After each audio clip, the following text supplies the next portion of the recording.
Sejak 10 tahun terakhir saya berusaha meredam serangan-serangan terhadap karismatik. Itu tidak mudah. Kan? Ron Rhodes seorang teolog dan apologet Injili, bukan seorang karismatik. Bukan seorang karismatik. Yang handal mendaftarkan 5 inti esensial doktrin Kristen sebagai berikut. Ini harus kita pahami. Ya. 1. Alkitab adalah firman Allah yang diinspirasikan dan karena itu ineran atau tidak dapat salah dan berotoritas. Nah, kita juga mengakui itu. Bahwa Alkitab itu ada diinspirasikan Allah, Alkitab itu tidak bisa salah, dan Alkitab itu berotoritas. Kita mengakui itu. Yang kedua, satu-satunya Allah yang benar, tidak terbatas, kekal, dan dinyatakan dalam 3 pribadi, Bapa, Anak, dan Roh Kudus. Ini esensial. Dan karismatik mengakui itu. Beberapa minggu yang sebelumnya sudah berbicara bahwa karismatik sejati, seorang karismatik sejati adalah seorang yang trinitarian. Karena bagaimanapun juga karunia Roh Kudus di belakang layar, ya, itu ada trinitas yang bekerja di dalamnya. Nah, yang ketiga, Yesus adalah Allah yang kekal sebagai pribadi kedua dari trinitas dalam inkarnasi. Dia mengambil natur manusia, lahir dari seorang perawat. Dia mati untuk dosa umat manusia, dan 3 hari kemudian secara fisik bangkit dari kematian. Tidak mengakui ini, baru disebut bidat. Tidak mengakui trinitas, disebut bidat. Tidak mengakui otoritas Alkitab, itu juga bisa disebut sekte bidat. Karismatik mengakui Alkitab satu-satunya firman Allah yang ineran, tidak dapat salah, dan yang berotoritas mutlak. Karismatik mengakui Allah Tritunggal. Karismatik juga mengakui bahwa Yesus itu adalah Allah yang berinkarnasi. Manusia yang keempat diciptakan menggambar Allah dan secara moral bertanggung jawab kepadanya. Mereka ditakdirkan untuk hidup selamanya dengan Allah di surga atau menderita selamanya di neraka, tergantung apakah mereka diselamatkan atau tidak. Kalau mereka diselamatkan karena percaya kepada pemberitaan Injil dan percaya kepada Yesus, mereka bersama-sama dengan Allah di surga. Tapi kalau mereka menolak berita Injil, dengan kata lain tidak percaya kepada Kristus, maka mereka akan terpisah untuk selama-lamanya di neraka. Karena neraka artinya adalah terpisah selama-lamanya dari Allah, atau kehidupan di kemudian tanpa Allah, itu neraka. Jadi yang paling mengerikan di neraka itu adalah tidak ada kehadiran Allah di sana. Dan manusia yang memang menjauh dari Allah, ya, tidak mau bersekutu dengan Allah, ingin bebas, suatu saat benar-benar dibebaskan, tidak ada lagi bisa berjumpa dengan Allah. Di mana tempatnya? Selama-lamanya di dalam neraka. Ya. Maka dari itu pilihan untuk mengasihi Allah ada pada kita. Saya sedih kalau orang saudara-saudara datang ke gereja takut karena corona, tapi datang ke tempat wisata tidak takut dengan corona. Wah, dia takut ke gereja karena corona. Ya. Tapi datang ke tempat-tempat wisata yang justru rawan dengan corona, dia tidak takut. Berarti ada yang salah mindset dia, pola pikir dia. Nah, yang kelima sekarang, semua manusia dilahirkan ke dunia dalam dosa dan terpisah dari Tuhan. Mereka tidak dapat melakukan apapun untuk mendapatkan keselamatan di hadapan Allah. Keselamatan adalah karena anugerah saja melalui iman, hanya berdasarkan pada penebusan Kristus. Menyangkal 5 hal ini membuat orang masuk kepada kategori bidat. Nah, sekarang Bapak Gembala mengajar kita ada mempraktekkan menyangkal salah satu dari 5 ini tidak? Tidak ada. Justru kita mengajarkan, menekankan pentingnya kelima hal ini.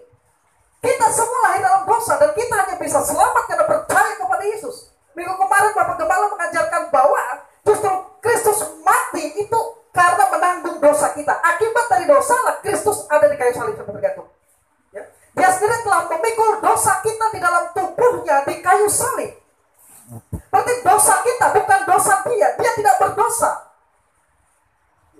Dengan tubuhnya dia tanggung dosa kita manusia ini, supaya kita yang mati terhadap dosa hidup untuk kebenaran. Itu kata Alkitab. Dan kita mengakui hal itu. Rhodes ini adalah seorang dispensasional, apologet, dan dia juga adalah penulis beberapa buku bersama dengan filsuf apologet dan teolog yang terkenal, Profesor Norman L. Geisler. Nah, ini yang disebut dengan bidat. Itu tadi esensial ajaran Kristus. Ini bidat. Jadi jangan mau dibodoh-bodohi dengan menuduh kita bidat, sementara ada kriteria yang jelas apa itu bidat.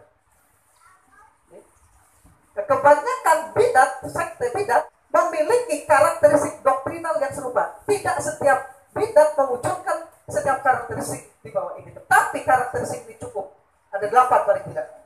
Banyak pemimpin bidat mengaku menerima wahyu baru dan memiliki tulisan suci mereka. Jika Alkitab bertentangan dengan wahyu baru itu, maka wahyu baru itu yang benar dan menggantikan Alkitab. Nah, karismatik dituduh sesat karena percaya God speaking today. Allah masih berbicara hari ini. Kan aneh. Sebelum ada Alkitab, Allah sudah berbicara kepada manusia. Dan ketika ada Alkitab, Allah masih berbicara kepada manusia, bukan membungkamkan dirinya. Berarti ketika kita percaya Allah masih berbicara, itu bukan bidat karena bukan ajaran baru. Sebelum ada perjanjian lama dan perjanjian baru, Allah berbicara kepada manusia sudah. Di Taman Eden pun dia bersama-sama dengan Adam dan berbicara. Jadi kalau kita mengakui bahwa Allah berbicara hari ini, itu bukan ajaran baru dan itu bukan wahyu baru. Tapi orang yang strawman tadi, para kritikus tadi, menuduh kita percaya wahyu yang baru. Tidak. Karena menggambarkan dan pengertian yang salah. Ya. Itu berarti para oponan dan para kritikus ini strawman, logical fallacy. Karena menggambarkan sesuatu yang tidak sama sekali dipercayai atau dilakukan oleh karismatik. Nah, bidat itu ialah kalau dia mendapatkan pernyataan Allah, tapi pernyataan itu saya ulangi, bidat itu adalah ketika dia mendapatkan pernyataan Allah, lalu pernyataan Allah itu ternyata bertentangan dengan Alkitab, dan dia katakan Alkitab yang salah, pernyataan ini yang benar, itu bidat.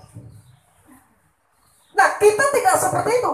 Saya berulang-ulang mengajarkan bahwa pernyataan Allah melalui mimpi, penglihatan, nubuat, bahasa roh sekalipun, penglihatan sekalipun, kalau bertentangan dengan Alkitab, berarti bukan berasal dari Allah. Berarti apa, saudara?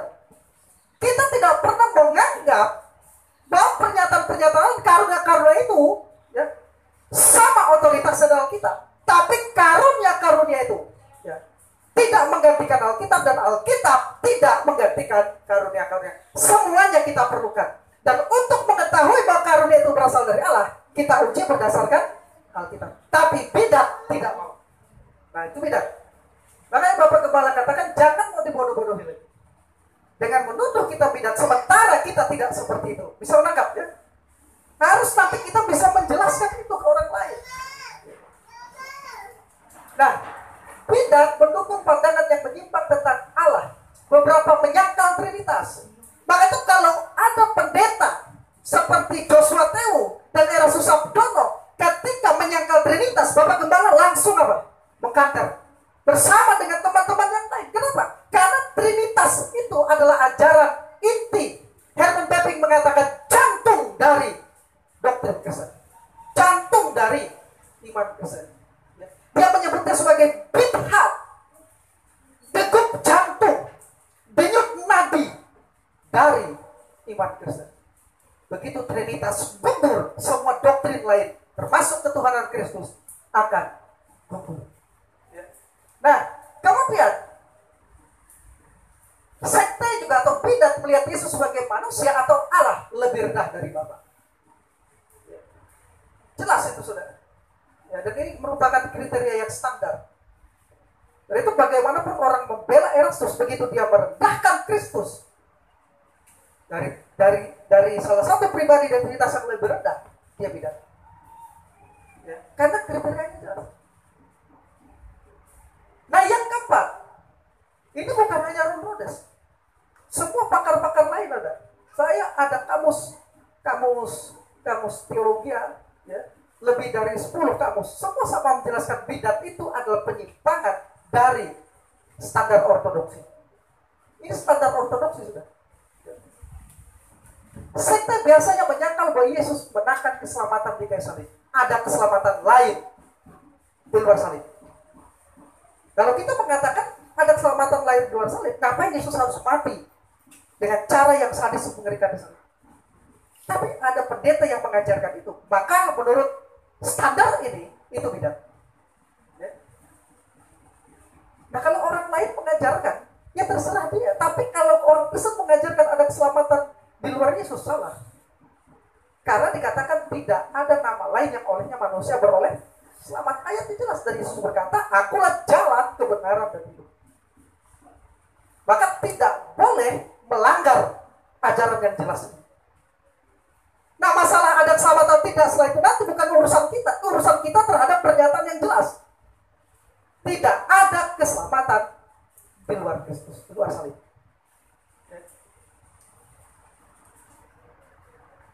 Sekte juga atau bidat sering menyangkal keilahian atau kepribadian Roh Kudus. Karena Susabdono misalnya mengajarkan bahwa Roh Kudus itu adalah kuasa.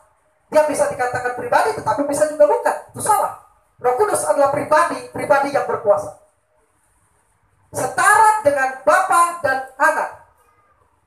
Walaupun dia adalah pribadi yang berkuasa, ya, tapi dia tidak lebih rendah dari Bapa dan Anak. Itu jelas. Nanti kita akan masuk ke sini, ajaran tentang Roh Kudus ini.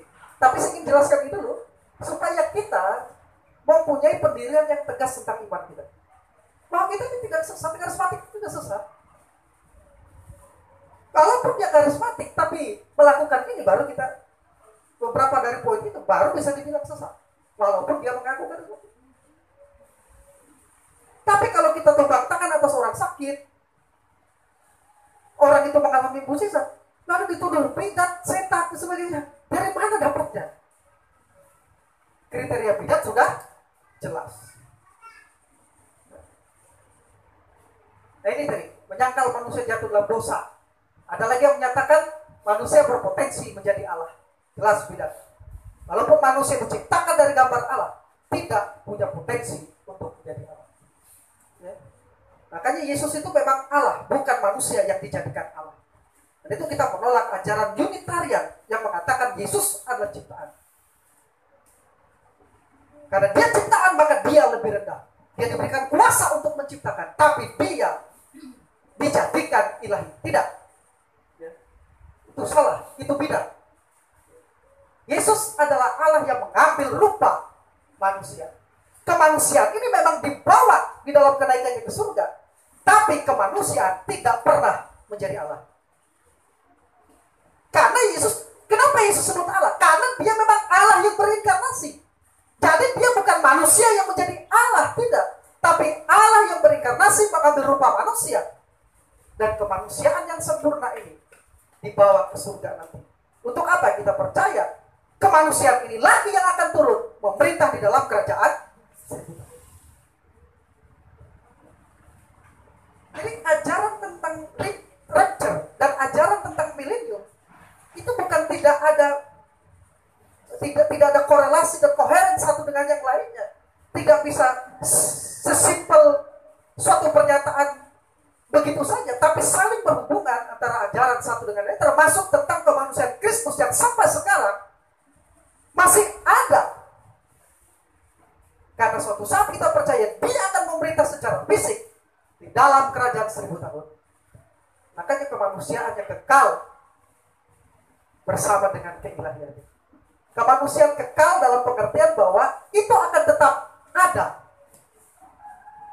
Walaupun kemanusiaannya itu diciptakan. Ya. Nah, kebanyakan bidat menyangkal keselamatan karena kasih karunia. Mereka menganggap keselamatan karena perbuatan. Ini yang penting, perhatikan. Bidat menggunakan kata-kata dalam kitab seperti Allah, Yesus, dosa, keselamatan, salib. Tapi definisi yang diajarkan beda.